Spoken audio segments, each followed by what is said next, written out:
Hi, I'm Chris Bensted from Theory Test Explained, and this evening we did a live Zoom about learning to drive, particularly focused on neurodiversity. So I didn't record the session because when people were live in there, I didn't want them feeling they couldn't ask questions and such. So I know a number of people missed it. So this is a quick summary of what we went through. I am a theory training specialist. I run Theory Test Explained, and I do a number of other things. I've been a driving instructor for 16 years. I train driving instructors, and I've also got a book which is available on Amazon if you want to have a look. Is There a Monster? But yes, so the traditional approach to theory, I apologize on a regular basis for how rubbish we are at theory. Hopefully not me, but as an industry, we are generally not good at it. We work on a revise what you haven't learnt yet approach. Makes no sense. So we also say just read the highway code. I see that a lot on Facebook. It doesn't work. We're going to look at why. Revise, revise, revise, or keep taking it until you get lucky enough that you pass it, and then you haven't got to worry about it anymore. Those things don't work. They're not good approaches. So something I regularly ask people is, what is 50 minus 42? Just give you a second to work it out in case you're mathematically inclined. If you're not, don't worry about it. Because it's not the answer you expect anyway. Everybody tells me 1 because they say that they have failed by 1. That is statistically relevant because you get people regularly failing by 1, regularly getting 42 out of 50, not 43 out of 50, which would be a pass. And it's so common, it's something we need to not ignore. So I've looked at why, and I'm now going to explain why that is a bit of an issue. So the theory test is marked out of 50. The pass mark is 86%, which is 43 out of 50. What I find is people will quite regularly achieve anywhere from 60 to 80%. Actually, it's more like 32 to 42 marks, but I like the round numbers. But 32 to 42 on their revision or their tests, mock tests or tests. They'll regularly get those kind of scores because that is knowledge. They've developed knowledge. The highway code is a book of knowledge, and this is what they've got. But that gap, how do we fill that gap? Well, we want them to get 50 out of 50 if this information is important to their driving, which it should be. If it's not, the DVSA should change it, but it should be important. So we want 50 out of 50, not just a pass. What fills that gap? 2 things, understanding and comprehension. So understanding is being able to explain it to someone else. It's a really good way to establish if you've got understanding. So you can't, it's not just stating the answer, that's knowledge, but explaining the why, that's understanding. And then comprehension is being able to understand the question, know what they're asking of you, and be able to work your way through and find those right answers via the English that is on the screen or the audio that you are listening to. So those are the things that cause that gap. What do I do as Theory Test Explained? I provide one-to-one Zoom teaching, looking at key learning strategies. Potentially just one session is enough to get someone to success. So I've had people who failed double-digit times. We've done one session, bit of work, homework, if you like, supported homework via WhatsApp. And they've then gone and taken the test, smashed it, no problem. So it might just be as little as one session. It's not got to be a really expensive journey. Some people need more. And if that's what you need to get you there, then let's do it. And then you can actually, benefit yourself with your driving and getting that done, which makes you more employable or more flexible in your life because you can get around more. All of those things, don't give up. Right? It's not easy sometimes, but don't give up. And I'm focused on solutions. I'm focused on achieving it. I don't like being told that it's not possible. So we're going to do something about it. We're going to do it differently. So basically what I do focuses on the understanding and the comprehension. If you don't know something, I'll fill that gap. But more often than not, people have got that knowledge. It's the understanding and comprehension that we're working on. So the DVSA do offer some support. Oddly call it additional accommodations. An additional accommodation sounds like a hotel, but it is the additional support that you can get. Everybody can get a voiceover. There's no requirement for a voiceover. You just tick it on the application form for the theory when you're booking it. Everything else needs some form of evidence, but they are getting better at acknowledging that people haven't always got a piece of paper. They're not overly keen on giving the expensive stuff. So you're likely to be able to get extra time without necessarily having some kind of document to show that you need it. You might even get a separate room just based on the fact that you struggle with lots of people in the room, that it's distracting to you. Ask them, what's the worst that happens? They say no. You then ask again, and provide evidence, and that can be just you explaining situations where you find it difficult, or that you went along to the test and this was the problem. The more people that do that, the better the DVSA's understanding of the needs that are out there. And then we might get some more movement. And get in touch. I will happily try and help. So that evidence-based accommodation, extra time, done as a percentage, 25, 50, 75, 100% more time. Getting a separate room. You can ask for that just doing it on a local basis. If you turn up at the theory test centre, you can say, oh, I was told that if your separate room was available, I might be able to take the test in there, because then I don't get distracted. And you might be lucky. They might say yes. Doesn't do any harm to ask. A reader recorder can only read what's on the screen, what the question and the answers say. They can't interpret anything. They can read what's there. They can work the way that you work. So if you want the question read and then nothing, don't read the answers yet, I just want to take in the question. Particularly my dyslexic pupils find that sometimes there's too much information. That can be helpful. They can even read a sentence, pause, and then read the next sentence and do it that way. So communicate with them. They'll tell you what they can and can't do. There's no harm in asking. And then the holy grail of support is the OLM, the oral language modifier. And that OLM is someone who can interpret the information and word things differently. They can't change technical wording, but they can change other things. So they are quite hard to come by. You need evidence. The DVSA needs to be able to see that you need that help. There are other adaptations. People who are dyslexic who use a screen, a coloured filter for the screen. The DVSA can provide those as an example. Cover some more of those things in a moment. So my number one rule: rules then exceptions. This is something that driving instructors aren't very good at, because exceptions are different and different is dangerous. So if it's dangerous, we're going to focus more on that than we are on the safe bit, the bit that's easy, if you like. So we need to know the rule before we know the exception. Traffic lights is a good example. Green, amber, red, red and amber together, and then green. That's all traffic lights, except pelican crossings. So a pelican crossing will have a flashing amber light, and we confuse the situation by talking about that at the same time as all the others, when actually it's better to go, this is a traffic light, this is the sequence of a traffic light, and then once you're happy with that, then we'll look at exceptions. Same with speed limits.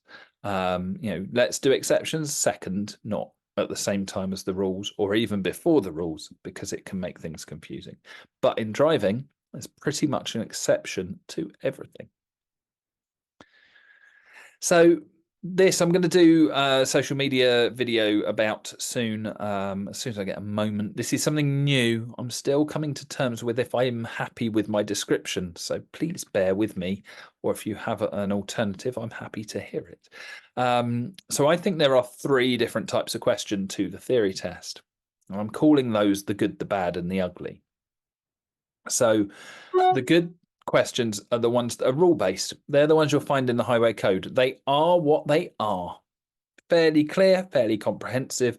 As long as you understand the situation, you'll understand the rule. There's nothing really hidden in good questions. And that's a lot of the theory test is that. In fact, that's probably where the 32 to 42, that 60 to 80% bit, where the consistent 42 mark comes in is from know the rules bit, the knowledge. We then get the bad. They're not bad, but they're exceptions. So the things that go against the good ones, the good straightforward ones, they're the ones that cause some confusion. So I'm just calling them the bad because it sounds good, but sounds bad sometimes. So you've got the good, you've got the bad, and then we've got the ugly. So the ugly ones are the ones that are about a danger. And they're normally about how do we stop that danger, mitigate that danger becoming an increased risk. Generally, keep well back, don't get involved in it, and keep space around you. But it will be those kind of things. So they're not about rules. They're not about exceptions to rules. They're about different. So, when those things are happening in front of you, what should you do to keep away from them? Rather than you're driving, when can you, when can't you? I hope that makes sense. I'm still working on my explanation of it, which is why I haven't done the video yet. But I thought it was important to include here, because if we can categorize these questions, they can make the questions a bit easier. We know what to expect. So just going to run through. This is a very kind of putting everyone in one basket approach, just looking at the different diagnoses. A lot of people have got multiple diagnoses. We've got this ADHD, which is a phrase I quite like, where you've got people who've got autism and ADHD, and either they counterbalance each other or they fight with each other, conflict with each other a bit as traits. So depends which way things are leaning, or even what day of the week it is, or what hour of the day it is. So sometimes not one size fits all. That's what I'm trying to say. But I'm going to kind of talk as if they do. By all means, get in touch. And then we can talk about you and what you need. And I prefer working that way, which is why I work 1-to-1. So ASD, autism. Really, really good with the factual, this is what it is. Never get a wrong answer. So that doesn't mean that people who are autistic are never wrong. There's always a really good reason, a logic and a working to their answer that they have. It might not be the one the DVSA are looking for. There's normally a reason for that, and that's something that we can always work through. But just being aware that those factual answers, really good. So the good out of the good, the bad and the ugly, no problem at all, generally speaking.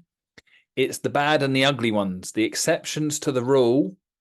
What are these exceptions about?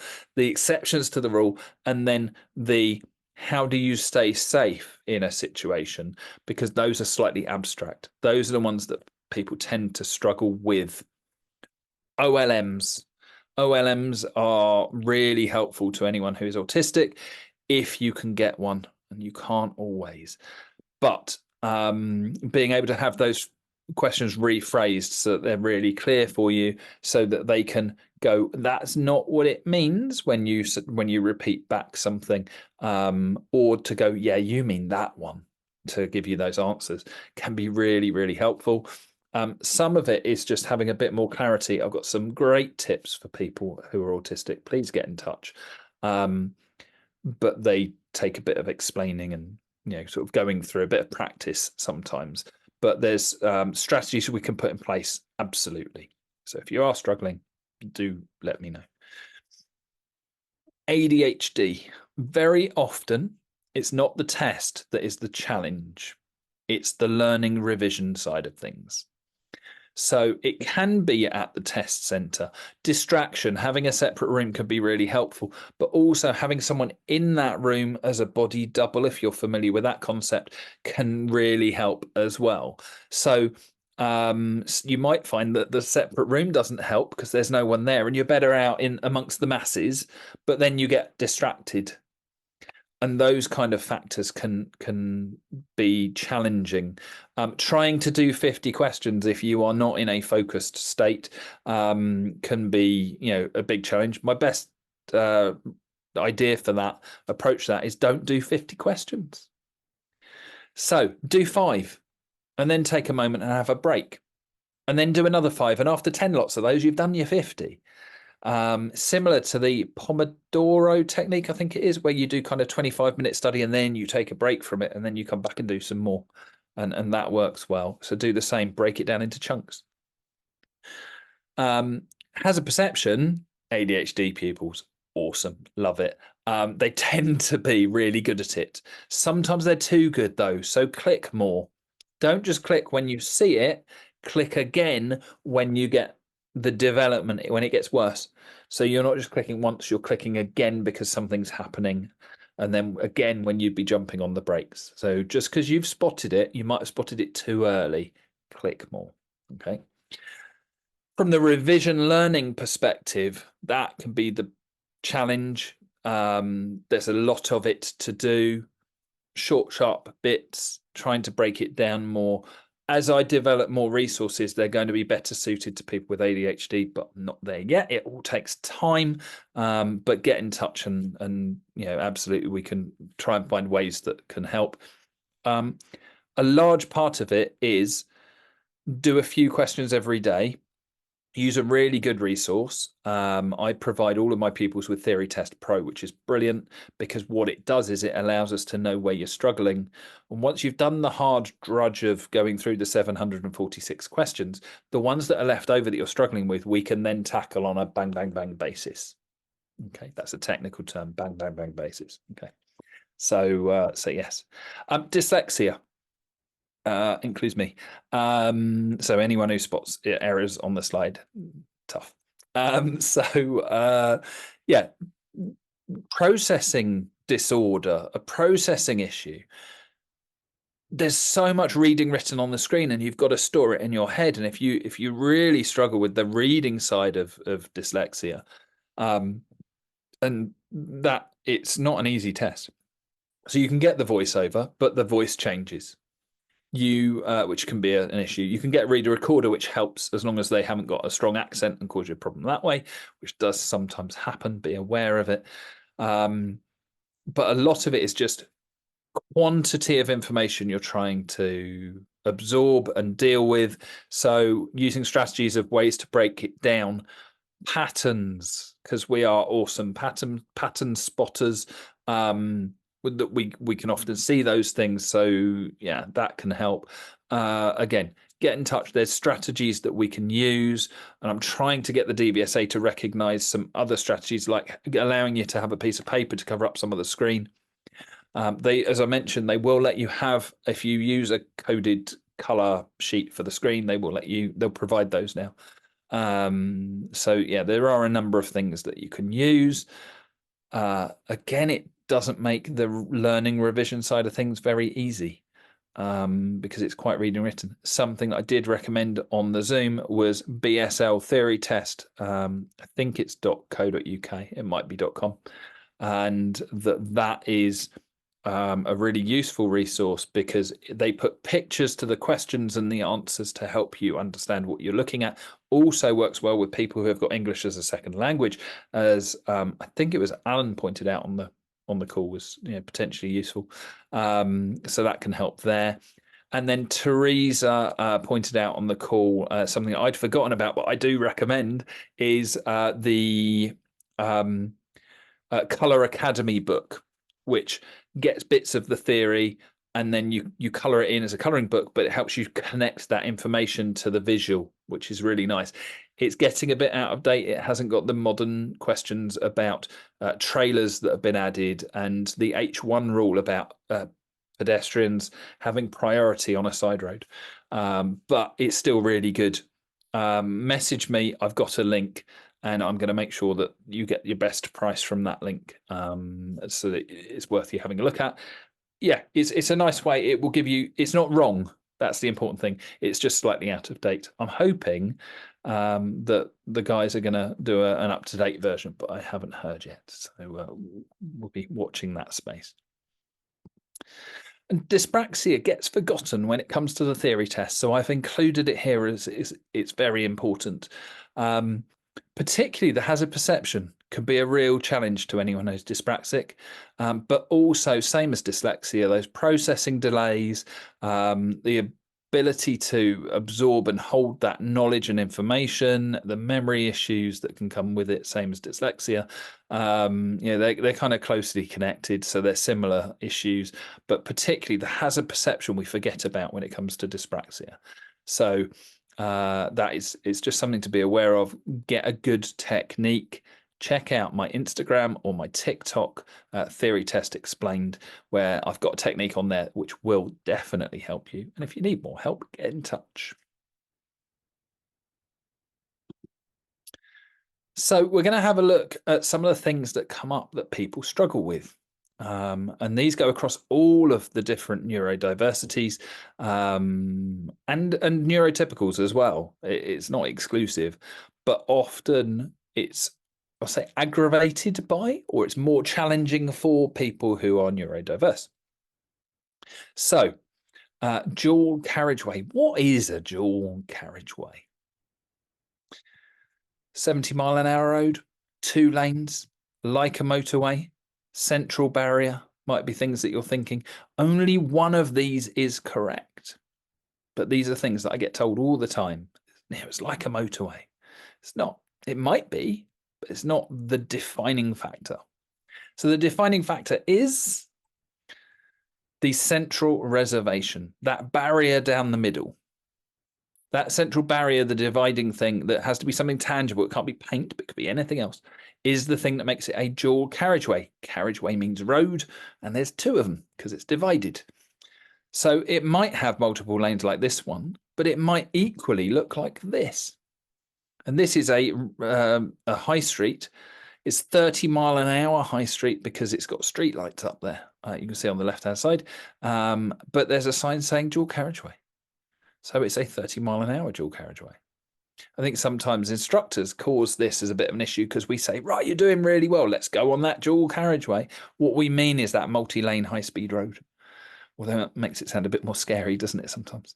But yeah, being really clear about what the words mean. They're a technical language. Make sure that you explore that and make sure you know what that is. Junction, a word that gets used a lot, or people have never heard of it. So a junction is where 2 or more roads meet. But on the theory test, particularly, it is always traffic coming out of a side road. So if you're going in, it will be called a side road. If it says junction, then it means traffic coming out of. Now, if you're on the main road in the question, that'll mean something's pulling out in front of you, or there's a danger of, if you were overtaking, that something, you shouldn't do it across there because something might come out. But if you're coming along the side road, you will be coming out of. You won't be turning into, if it's talking about you.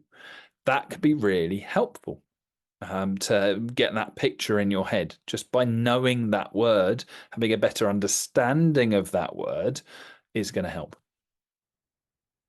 So this is a question that comes up most from driving instructors who are saying it doesn't quite make sense because of the subtlety of the change of word.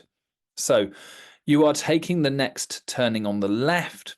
Where do you position? 3 options. Middle of the road, left of the road, or right of the road? Have a think what you would say. I'm going to change one of the words to middle of the lane, left of the lane, right of the lane. Where would you position?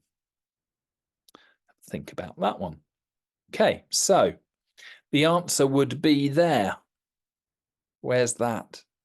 So that is the left of the road, because a road is from curb to curb all the way across the tarmac, or the middle of the lane from paint to paint. It's the strip we drive on. So it is the left of the road and it's the middle of the lane to do that left turn. Okay. The word is important and that makes the difference.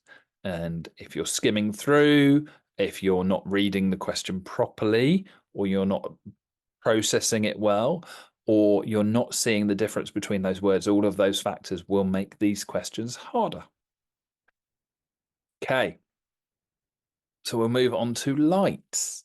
So these are, we've got a set of DVSA words and a set of words that I use for theory test explained to make life easier for people. So DVSA will talk about side lights. Now, a lot of people don't understand what side lights are. They get confused. So side lights are not hazard lights, the orange flashing lights, or the indicators that you get down one side of the car, the amber flashing lights. They are very dim headlights, very low powered headlights. So front and back, headlights and taillights. So you've got lights in the front, lights in the back. We are going to call them parking lights because you use them for parking.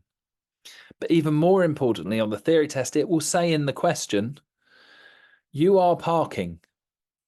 If you're parking, which lights would you use? The ones we call parking lights. There you go. And dipped headlights, those are the ones that we use for driving. They're your everyday driving lights. So in the question, it will say, you are driving. Then that'll be dipped headlights. We've then got one that's got two names. Can be rather annoying. So the two names are full beam or main beam. So they are the one that have got the blue light on the dashboard, hence the blue arrow. And we're going to call those blinding lights. So the blinding lights are the, it will be if someone's driving towards you and blinding you, what would you do about it? Slow down, stop the car. Don't drive a moving vehicle if you can't see. Or if you are blinding other people, it'll be about that. If it's not about that, you're driving, so you're going to use driving lights. And then fog lights. What do you think we're going to call fog lights? Fog lights, because that's what they are. Use them in fog. If it's not foggy, don't use them. However, you need to remember that it is when visibility is less than 100 meters. They will often say it's poor visibility more than 100 meters. That's not foggy, so don't use fog lights. Right? You might want to take a screenshot of that because that might be quite helpful when you're going through, just remembering the different words. Contraflow comes up a lot. This is, I think, one of the benefits of my dyslexic brain spotting straight away that it spells the word arrow in there. And a contraflow will be the one with the arrow on it because it's a one-way road with buses coming the wrong way, the opposite way, going against the traffic, contra the flow of traffic, against the flow of traffic. So a with flow won't have an arrow on it because it's all going the same way as the traffic. A contraflow will because it's going the opposite way. Problem when you look at them, they look like normal roads. So I can't get a decent picture of a contraflow that looks like a contraflow because it just looks like a road. It doesn't help that motorway contraflows are also called contraflows, but they're a little bit different. But you are going against the traffic because you're going around the roadworks. So you're probably going down the wrong side of the carriageway because they reallocate the barrier. That's why they're called a contraflow. I think it confuses things sometimes. We've got a question here just to kind of show that in the real world, what we see isn't always what the answers are on the test. And this is about flashing headlights. Flashing headlights just mean look at me. They're drawing attention. So the rule on the theory test, you're not allowed to tell other people what to do. And they're not allowed to tell you what to do. That's a really good rule on the road. Make your own choices. Don't tell other people what to do. You can tell them what you're doing. You can't tell them what to do. Okay, so that's why that's in there. Comes up a lot. Comes up on practical lessons as well. Another one here about the distance you would put the warning triangle behind the car. Now, dyslexic people, probably others as well, but particularly dyslexic people struggle to judge what that distance is, dyspraxic too. Judging that distance, I find it useful to go an average car length is 5 meters. So I can go, all right, that's how many car lengths. That can help. But that judgment of distance isn't very helpful. So looking for other ways to remember this information. Now, the older amongst us might know the maximum break in snooker and go a 147 break. In snooker, we use a red triangle. It's quite complicated, especially if you don't know snooker. So what I point out is that the correct answer, is the only answer that's got triangles in the numbers. The number 4 makes a triangle, and there's one in the feet and one in the meters. Also, for those of you that like triangles, if it's a right-angled triangle with equal sides, the two angles will be 45 degrees. So that might help you remember it as well. So that brings us on to this one. This one is attributed to Sam, who passed her theory test this week. Well done, Sam. We got there. You are a trooper, absolute trooper. Because Sam said, I said, what's this sign? Sam said, it's a wiggly pencil drawing a line. Just because we know, because we're drivers, doesn't mean that a learner is going to know. So if you are new to this, you might have been around it for however many years, 17 plus years, but you are new to it, being relevant to you. It might not be how you see it. So try and figure out what that picture is representing or why it is what it is, because that might help you remember things. And if it does look like a wiggly pencil, that might help you remember things as well. So there's my details. Please get in touch. If you are a driving instructor watching this, pass it on to your pupils. Give them the details. Yes, I absolutely welcome customers getting in touch. It's amazing how many people get in touch and say, is it okay to give them your details? Please do. Open invitation. Mainly, more than anything, I want to help. And my first bit of help starts with free. So it's not just, it's going to cost you loads of money. If I can point you in the right direction, but you're not keen on doing the Zooms, that's fine. If you just want me to do a bit of an free assessment and a bit of advice, that's fine. So please get in touch. Happy to do so. You can find me, best place is Facebook. That's got a bit of everything on there, and you can ask questions and such. Also, Instagram and TikTok. That's where you can find the videos. But get in touch. Ask me a question, and I'm happy to answer any questions and help you figure out where it's not going right for you and see what we can do. And it might just be that one session makes that difference. So thank you very much. I hope this has been helpful, and I look forward to working with you or someone you know in the future. Thank you.